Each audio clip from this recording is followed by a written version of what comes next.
Bonjour tout le monde, j'espère que vous allez bien. Aujourd'hui, je souhaitais parler avec vous d'un événement qui s'est déroulé il y a presque un an.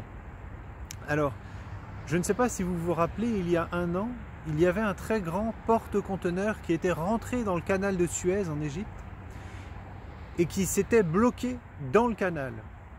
Alors, les autorités ont dit qu'il y avait eu une tempête de sable et que malheureusement, la personne qui manœuvrait le navire n'a pas réussi à garder le cap et s'est bloqué dans le canal de Suez.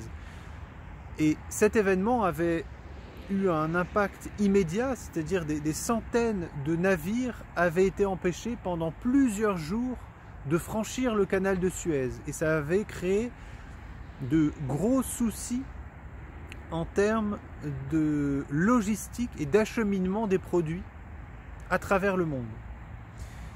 Et quand j'ai vu cet événement, tout d'abord j'ai vu le nom du bateau qui était donc l'Ever Given, comme toujours donné.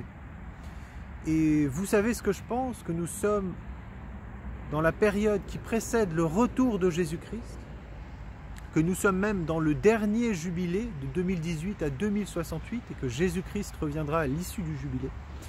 Et la Bible nous a promis, la parole de Dieu nous a promis que la période qui précéderait le retour de Jésus-Christ serait une période de grande difficulté.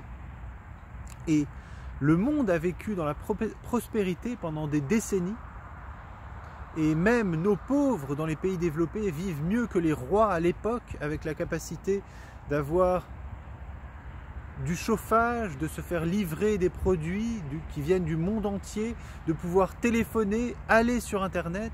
Même nos rois à l'époque n'avaient pas accès à cette facilité matérielle, à cette prospérité matérielle.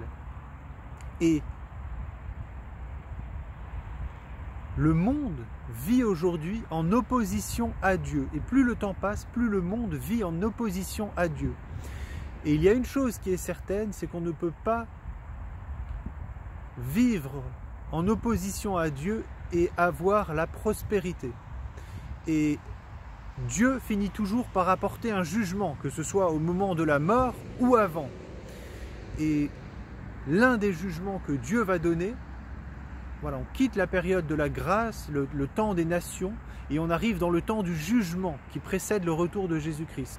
Et l'apothéose du jugement, ce sera la période de la grande tribulation. Mais même avant, le monde va avoir un aperçu de ce qui l'attend. Et je pense que l'un de ces aperçus, ça va être de voir la prospérité être retirée de la terre. Et ce bateau était pour moi un signe comme quoi des périodes de famine, des périodes de troubles arrivent, un signe supplémentaire. Donc voilà, j'ai attendu pendant de longs mois avant de partager ce message avec vous, mais comme on arrive bientôt au 1 an de cet événement, qu'on parle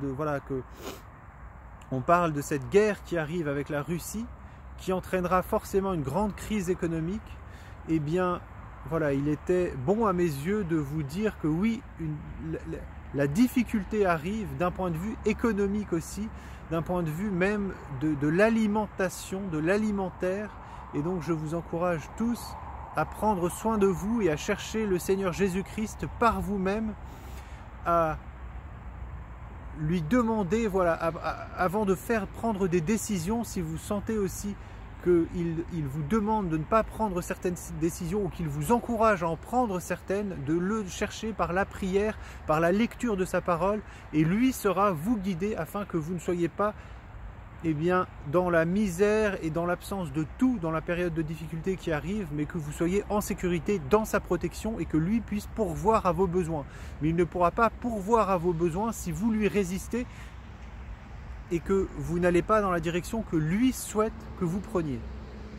Donc voilà, je vous souhaite le meilleur, et l'Ever Given, non, la prospérité n'est pas donnée à toujours sur le monde comme ça, sans contrepartie. Si le monde combat Dieu, eh bien la prospérité va être retirée de dessus la terre. Prenez soin de vous.